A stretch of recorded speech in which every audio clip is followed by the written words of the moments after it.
మాదక ద్రవ్యాలకు బానిసలుగా మారి గంజాయి సేవించడంతో పాటు విక్రయించడం అలవాటు చేసుకున్న పలువురు యువకులను నల్గొండ జిల్లా హాలియా పోలీసులు అరెస్ట్ చేసి కోర్టులో హాజరుపరిచారు.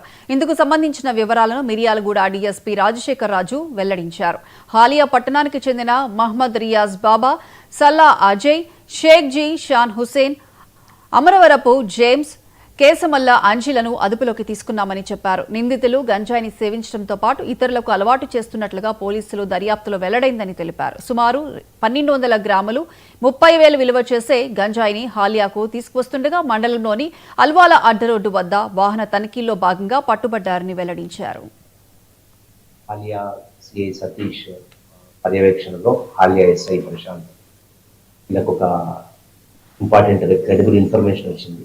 అల్వాల క్రాస్ రోడ్ వద్ద కొంచెం గాంజా ఎక్సైజ్ జరుగుతుందని మాచర్ల పల్నాడు జిల్లా మాచర్ల నుంచి కొంతమంది వ్యక్తులు గాంజాని తీసుకొచ్చి ఇక్కడ అమ్ముతున్నారనే ఇన్ఫర్మేషన్ మీద మా టీము అన్ని ఫార్మాలిటీస్ ఫిల్ చేస్తూ అకార్డింగ్ టు లా మా టీం వాళ్ళ మీద రైట్